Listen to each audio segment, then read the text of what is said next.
जैसे सूर्य को अर्घ देने के लिए जब नारी अगर पुरुष वर्ग सूर्य को अर्घ दे और उसका काम अटक रहा हो तो लक्ष्मी लेने के लिए तो आपको बताया था कि मिर्ची के दाने उसमें डालना है, पर अगर कोई काम अटक रहा उसके लिए कंकु डालकर सूर्य को अर्घ देना चाहिए। बच्चा पढ़ाई के लिए जा रहा हो, परीक्षा में पास होना है, सीए की पढ़ाई बैठ रहा हो या इंजीनियर की पढ़ाई कर रहा हो या कोई सेमेस्टर निकालना हो, नहीं निकल रहा, तो 21 दाने पीले चंदन के करके उसको पानी के कलश में डालकर सूर्य को अर्घ दिलाकर बच्चे को परीक्षा देने भेज दो। जिंदगी में फेल नहीं हो सकता, पास होकर ही आएगा, अच्छे नंबर से होगा। एक लोटा पानी भरो, 7 पत्ती नीम की डालना। काय की डालना? नीम, कड़वी नीम, मीठी नीम नहीं, कड़वी नीम। 7 पत्ती नीम की डाल लो और 7 उसमें बेलपत्र डाल लो। जिस व्यक्ति का ब्लड प्रेशर हाई हो, लो हो, उसके कमरे में उसको प्लेट से ढककर रख दीजिए।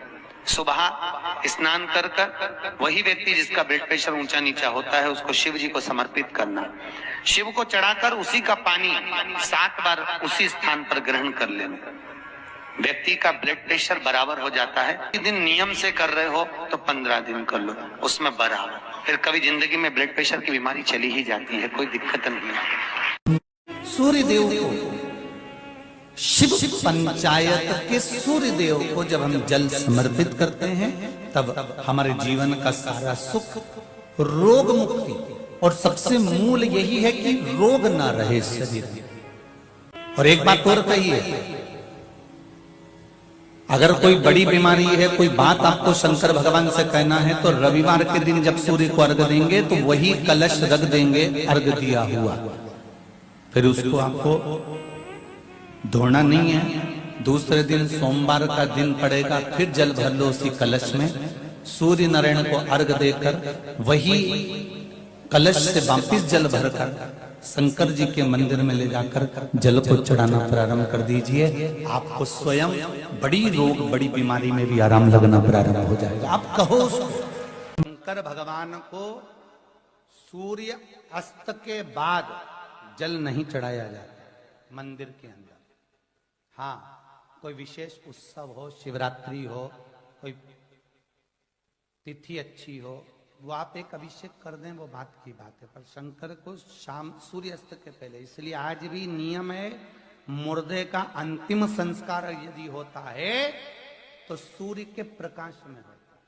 पर आप उलझन में फंसे, जिस समय पर आपका विवेक काम ना करे, जिस समय आपको लगे कि मैं बहुत बड़ी उलझन में फंस गया हूं, अब मेरे पास में निर्णय नहीं हो पा रहा, उस समय पर थोड़ी देर शंकर भगवान के मंदिर में जाकर बैठना, और अगर मंदिर ना जा सको तो अपने घर में बैठना और श्री शिवाय नमस्तुभ्यम का उच्चारण करना, नमः शिवाय का उच्चारण करना, ओम नाद करना और ओम नमः शिवाय का उच्चारण करना। थोड़ी देर गहरी सांस लेकर ओम नमः शिवाय का उच्चारण करना जब प्रारंभ करेंगे, नेत्र बंद रहेंगे, भुकुटी तनी रहेगी, उस समय पर शिव स्वयं तुम्हारी बुद्धि में आकर विराजमान हो जाएगा। स्वयं तकलीफ आए, कष्ट आए, परेशानी आए, थोड़ा सा भी जीवन में अगर लग रहा है कि हमारी कष्ट की जिंदगी चल रही है, हमारे परेशानी का जीवन चल रहा है, उस समय पर शिव नाम लेना प्रारंभ कर दो, श्री शिवाय नमस्तुभ्यम कहना प्रारंभ कर दो। धीरे धीरे उसका नाम उच्चारण करना प्रारंभ कर दो। घर के दरवाजे पर श्री शिवाय नमस्तुभ्यम लिख दो, गाड़ी पर, बंगले पर, दुकान पर, जायदाद पर उसका नाम लिख दो कि अब हमारे बस का नहीं है, लोग हमको तकलीफ दे रहे हैं, कष्ट दे रहे हैं, अब दुनिया हमारे से नफरत कर रही है, पर मेरे बाबा तू मुझे निभा लेना। पूरी जमीन, जायदाद, मकान, गाड़ी, खुद सब कर श्री शिवाय नमस्तुभ्यम लिख दो, उसके सुप्रत कर दो। एक बहन ने एक पत्र लिखा था कल कि रुद्राक्ष क्यों पहना जाता है, तुलसी की माला क्यों पहनी जाती है, रुद्राक्ष पहनने का कारण क्या है, तुलसी की माला पहनने का कारण क्या है, क्यों रुद्राक्ष पहना जाए, क्यों तुलसी की माला पहनी जाए, उसका कारण क्या है। हम आपसे पूछते हैं, सब बोलना, एक कटोरी में शक्कर ले लो, ठीक है, उसमें तुलसी का थोड़ा सा दल डाल दो, क्या बन गया, जम के बोलो, प्रसाद बन गया। भोजन है, भोजन की थाली में जब तक तुलसी का दल नहीं डाला तब तक वो प्रसाद नहीं हुआ। तुलसी का एक पत्ता, थोड़ा सा दल भोजन की थाली में डल गया, क्या बन गया? प्रसाद। इतना बड़ा भगोना भरकर नुक्ति बनी है, सेव बना है, प्रसाद बना है, उसमें थोड़ा सा तुलसी का दल डाल दो, क्या बन गया? प्रसाद बन गया। अब शिव का प्रसाद कैसे बनता है? तो कहा भगवान के प्रसाद में जो सामग्री हो उसमें बेलपत्री डाल दीजिए, रुद्राक्ष का भाग उसके अंतर्गत, अर्थात भगवान शंकर स्वयं मां महागौरी से कहते हैं, हे महागौरी, हे गौरी, हे महागौरी। जैसे तुलसी भोजन में डालने पर प्रसाद बन जाती है, उसी तरह संसार का मनुष्य जब किसी रुद्राक्ष को अपने गले में धारण करता है तो वो मेरे लिए प्रसाद बन जाता है, मेरा अपना बन जाता है। उसको मैं स्वीकार कर लेता हूं, वो मेरा अपना है। अब प्रसाद को आप लोग नाली में फेंकते हो क्या? प्रसाद को आप गटर में फेंकते हो क्या? प्रसाद को आप कहीं गलत जगह डालते हो क्या? नहीं, क्योंकि वो प्रसाद बन गया। गले में अगर रुद्राक्ष की माला आ गई, एक रुद्राक्ष तुम्हारे गले में लाल धागे में पड़ा हुआ है, तुलसी की माला तुम्हारे गले में पड़ी हुई है, आप भगवान का प्रसाद हो।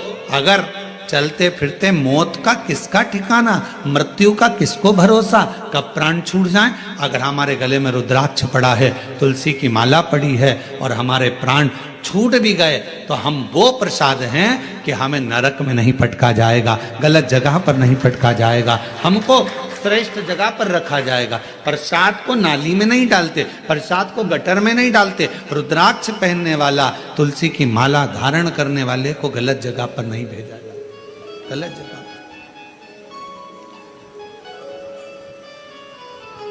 आप गले में अगर रुद्राक्ष धारण करते हो तो शिव का प्रसाद हो।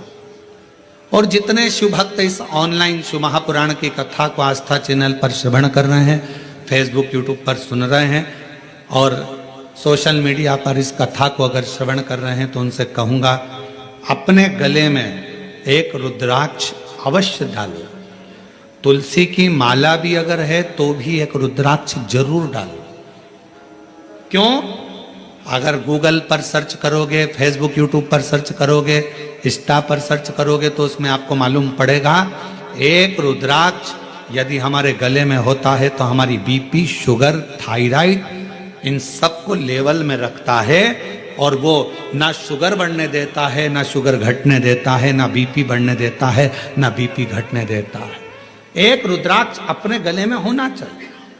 उधर किसने दिया? बोलते जाओ, भगवान ने। तो भोजन कौन देगा? अरे बोलो जम के। मेहनत किसको करना है? अपन को। परिश्रम अपने को करना है, मेहनत अपने को करना है, पर फल देगा।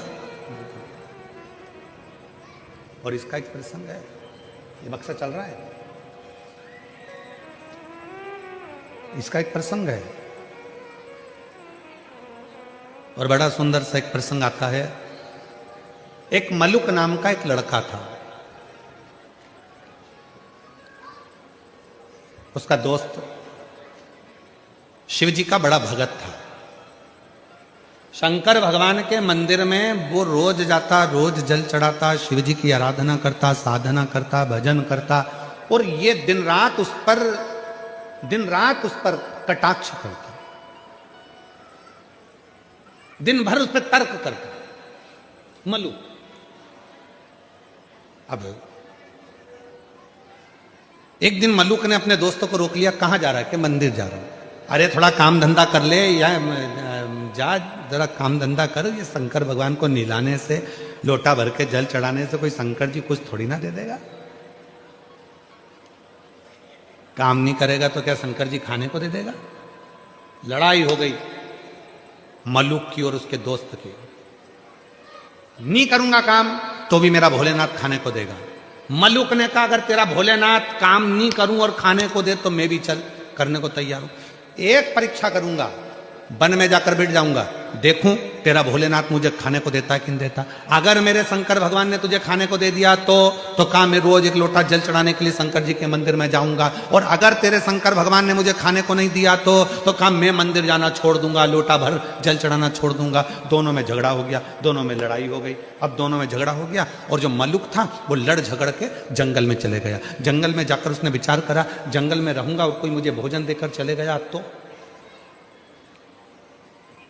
एक काम करता हूं, ये पीपल के पेड़ पे चढ़ के बैठ जाता हूं, कोई आएगा भी नहीं, भोजन देगा भी नहीं, और भोजन नहीं मिलेगा तो मेरा दोस्त मंदिर जाना छोड़ देगा और मेरा झंझट मिट जाएगा, फिर मेरे साथ घूमेगा, एंजॉय करेगा। ठीक, पेड़ पे चढ़ गया। इसका दोस्त गया शंकर जी के मंदिर में जल चढ़ाकर बोला, भोले बाबा वो मलुक गया है, उसमें अक्ल नहीं है, परीक्षा लेने गया है आपकी कि भोलेनाथ खाने को देगा क्या। बाबा उसका पेट भर देना बेचारे का, भूखा रहेगा। जल चढ़ाया, और जैसे ही जल चढ़ाया शंकर भगवान को और दोस्त घर पर आया, आने के बाद तुरंत आज शिव जी ने जो लीला करी वो देखिए। शंकर भगवान ने ऐसी लीला कर दी कि एक गाय चराने वाला कपड़े में 4 रोटी बांधकर उसमें थोड़ा सा अचार और कांदा रखकर लाया और विचार करने लगा, मुझे गाय यहीं पर चराना है, मेरी रोटी कहीं दूसरा ना खा जाए, इसलिए इसको पीपल के पेड़ पे टांग देता। रोटी टांग दी पीपल के पेड़ पे। मल्लुक ने विचार करा, इसका शंकर भगवान तो गजब का है रे, रोटी ऊपर दे दी पीपल के पेड़ पर वो तो कह रहा था कि भगवान खिला कर जाता है, नहीं खाऊंगा, रोटी टंगी है, खा नहीं रहा। अब थोड़ा बहुत तो हाथ पैर खुद भी हिलाओ जी, खाने को तैयार नहीं। इसका दोस्त शाम के समय भगवान के मंदिर में जाकर, बाबा भोलेनाथ मेरा दोस्त भूखा होगा, उसको खाना खिला देना। शंकर भगवान ने डमरू का नाद करा, 4-6 डाकू घोड़े पे बैठकर धड़ धड़ धड़ धड़ आ गए पीपल के पेड़ के नीचे। जैसे ही थोड़ी देर उन डाकुओं ने आराम करा, उसमें से एक थोड़ा सा विश्राम करा। उसने कहा, सरदार बहुत भूख लग रही है, कहीं से माँ जगत जननी जगदम्बा खाना दे दे तो पेट भरा जाए। इतने में दूसरा बोला, अरे देखो पेड़ के ऊपर रोटी टंगी है, जल्दी उतारो खाते हैं। और जो पेड़ पे से रोटी उठाई और सबने मिलाकर खाने ही वाले थे, इतने में दूसरा बोला, एक भी रोटी मत खाना, ऊपर पुलिस वाला बैठा है, जरूर रोटियों में नींद की गोली मिलाई होगी और पकड़ा जाएंगे तो जूते खाएंगे, इसलिए ले जाकर ये बंद कर देगा, कारागार में डाल देगा, एक रोटी मत खाना। और सबने कहा करें क्या? सरदार ने कहा, इसको नीचे उतारो। ये अपने को मूर्ख समझ रहा, नीचे उतारो। इसको नीचे उतारा, पेड़ से बांध दो, पेड़ से बांध दिया। सरदार क्या करें? सरदार बोला, ये अपने को मूर्ख समझता है, नींद की गोली मिली, रोटी हमको खिला रहा है, एक काम करो, इसकी रोटी इसी को खिलाओ। अब उसकी रोटी, अब वो समझा भगवान आएंगे खिलाने, उसको क्या मालूम था डाकू बन के आ गए। ले रोटी खाओ, के नहीं खाऊंगा। सरदार रोटी नहीं खा रहा। सरदार ने कहा, मार मार के खिलाओ। दो ने इधर से दिया, दो ने उधर से दिया, मुंह में रोटी ठूस है, फिर मारे, फिर रोटी, फिर मारे, फिर रोटी, लाल नीला पीला कर कर रोटी खिलाकर और पूरे रस्सी खोल दिए और डाकू चले गए। ये शाम को पिटा पिटाया, दुचाया, कबाड़ खाने के कबाड़े जैसा। रास्ते में से लंगड़ाता जा रहा था। इसका दोस्त मंदिर से आ रहा था। उसने पूछा, क्यों भोलेनाथ जी मिले थे? इतने में मलुक बोला, तेरा भोलानाथ नहीं खाओ तो मारता भी था, नहीं खाओ तो मारता। तब मलुक ने, वो मलुक नहीं रहे, तब वो मलुक दास बन गए और उन्होंने पद लिखा, अजगर करे ना चाकरी, पंछी करे ना काज, दास मलु का कह गए सबके दाता राम। कोई कुछ ना करे तो भी वो पेट भर कर जाता है, वो मेरा देव अधिदेव महादेव, वो शिव, वो मेरा राम, वो मेरा कृष्ण, वो मेरा शंकर, वो मेरा दत्त, वो मेरी माँ आद्य शक्ति जगत जननी दुर्गा भवानी है, वो मेरा हरि विठल पांडुरंगा है, जो बेलपत्री की मध्य पत्ती पर, बेलपत्री की बीच की पत्ती पर लगाया हुआ चंदन और पत्ती के 3 पत्तियों का जहां पर मिलन हुआ है, उस जगह पर लगाया हुआ शहद शिव को जब चढ़ाया जाता है तो वो भाग्य की बेकार रेखा को भी बदल देता है। वो साधारण नहीं है। कई माताओं की आदत होती है, जब शंकर भगवान को बेलपत्र चढ़ाती है तो उस बेलपत्र पर ओम लिख देती है या चंदन लगा देती है या बीच पत्ती पर थोड़ा सा कुछ भी लगाएगी। भले चावल का दाना लगाएगी, भले वो चंदन लगाएगी, भले वो अष्टगंध लगाएगी, गुलाल लगा देगी, अबीर लगा देगी, कुछ भी लगाकर उस जगह पर लगाकर फिर भगवान को चढ़ाए। वो व्यक्ति जो भगवान शंकर को बेलपत्र जब समर्पित करता है और बीच की पत्ती पर चंदन लगाकर मध्यस्थ जोड़कर शहद लगाकर शिव को जब समर्पित करता है तो उसका भाग्य कितना भी विपरीत चल रहा हो, उसकी किस्मत की रेखा कितनी भी विरोधी, कितनी भी विपरीत चल रही हो, वो अपने आप सुलझ जाती है, अपने आप सुलझ जाती है। उसको सुधारने के लिए कोई दूसरा नहीं आता। आप अपनी किस्मत को संवार सकते हो, आप अपनी किस्मत को संवारने में देरी नहीं कर सकते, आप स्वयं संवार सकते। आप सूर्य को अर्घ देना प्रारंभ करिए। अपने शरीर से मस्तिष्क से तांबे का पात्र 8 इंच की दूरी पर रखकर सूर्य नारायण को उस जल में से देखो, जो जल नीचे आप सूर्य को चढ़ा रहे हो, उस जल में से देखते हुए सूर्य को अर्घ देना प्रारंभ करिए। और धीरे धीरे, अगर बीमारी है तो बिल्कुल स्लो एकदम धीरे धीरे उस पानी को छोड़िए।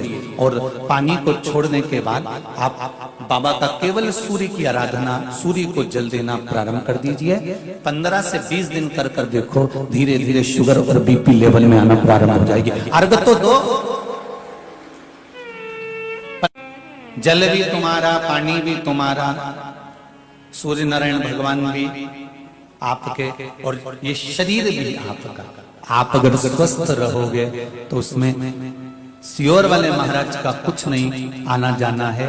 बस इतना जरूर जानता हूं कि घर का बेटा, घर का पुरुष, घर की माताएं जब सूर्य को अर्घ देना चालू कर देंगी तो ये पक्का है कि किसी माँ की गोद नहीं उजड़ेगी और किसी माँ का श्रृंगार नहीं उजड़ेगा। ये बीमारी है, तकलीफ है, बच्चा चिड़चिड़ा हो गया, माइंड काम नहीं कर रहा है, शरीर में रोग भरते चले जा रहा है, कटोरी में जल ले लो, पात्र में जल ले लो और पंचाक्षर मंत्र नमः शिवाय या षडाक्षर मंत्र ओम नमः शिवाय या श्री शिवाय नमस्तुभ्यम, जितनी देर आप जप करें उतनी। शंकर भगवान को अगर आप 1 लोटा जल दे रहे हो तो प्रेम में दे रहे हो, शंकर भगवान को बेलपत्र दे रहे हो तो प्रेम में दे रहे हो, शंकर भगवान को अगर धतूरा दे रहे हो तो प्रेम में दे रहे हो, शंकर भगवान को अगर भस्म दे रहे हो तो प्रेम में दे रहे हो, भगवान शंकर को अगर दीपक लगा रहे हो तो प्रेम में लगा रहे हो, भगवान शंकर को यदि कुछ दे रहे हो तो प्रेम में दे रहे हो। और जिस दिन तुमको जरूरत पड़ेगी, लगेगा मेरा बेटा दुखी है, तो तुमने जो जल चढ़ाया था, तुमने जो बेलपत्र चढ़ाई थी, बस मेरे भोले बाबा ने उसी बेलपत्र और जल का फल तुमको उस दिन निकाल कर देना प्रारंभ कर दिया। जब तुम तकलीफ में, जब तुम कष्ट में आए, जब तुम दुखी थे, तुम परेशान। शिव महापुराण की कथा कहती है, भगवान शंकर का चरित्र कहता है, शिव तत्व कहता है, अपनी वाणी की श्रेष्ठता।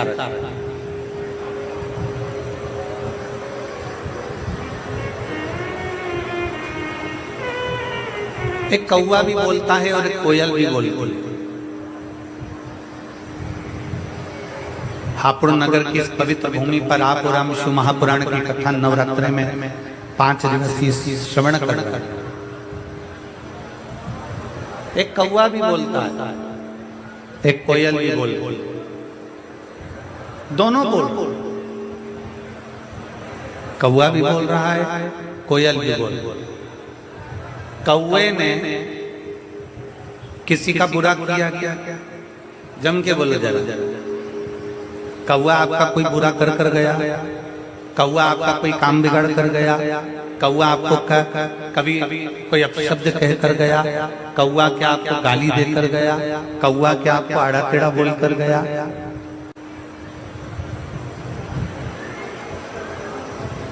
कौवा और कोयल दोनों बोल, शांति रखो। कौवा और कोयल दोनों बोल। कौवा तुमसे कुछ बोला क्या?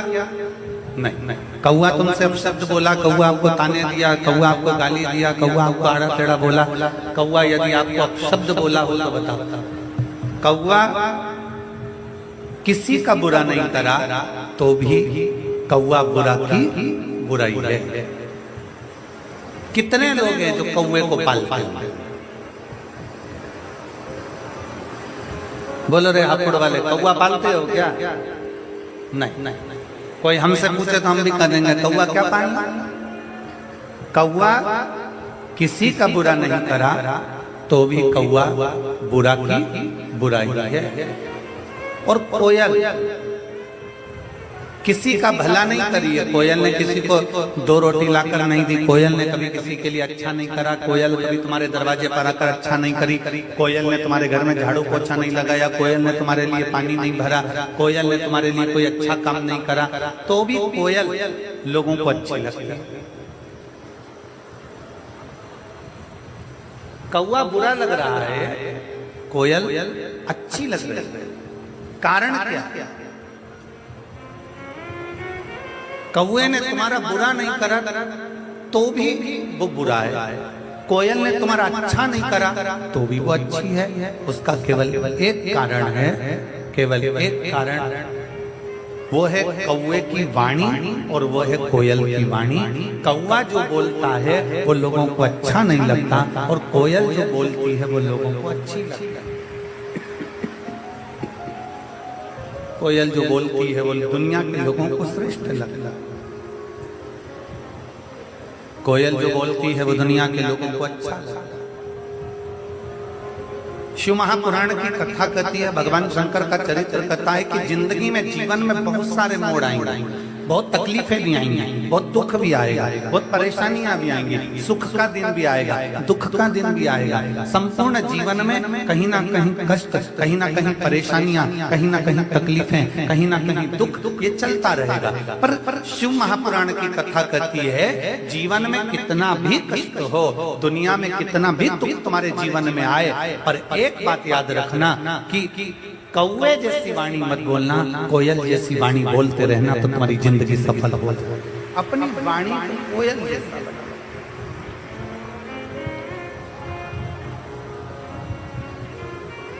अपनी वाणी को श्रेष्ठतम बनाना। और जब वाणी को श्रेष्ठतम बनाएंगे, जब वाणी की श्रेष्ठता उत्पन्न करेंगे तो अपने आप सब आपसे जुड़ते चले जाएंगे, सब आपके करीब में आते चले जाएंगे, सब आपके नजदीक में आते चले जाएंगे।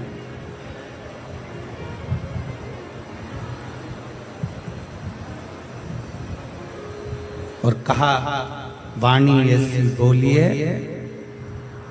जम के बोलो जरा, वाणी ऐसी बोलिए मन का आपा खोए। पर आज के जमाने में वाणी ऐसी बोलिए जो जम के झगड़ा होए,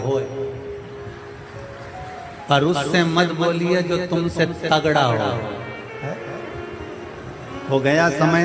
आज के जमाने में लोग वाणी बोलते हैं, शब्द बोलते हैं, उससे विवाद उत्पन्न हो जाता है। प्रयास करो, आप जितना अच्छा बोल सकते हो, जितना अच्छा रह सकते हो, जितनी अच्छी जिंदगी अपने घर में निकाल सकते हो, जितना अच्छा जीवन अपने आनंदमय घर में निकाल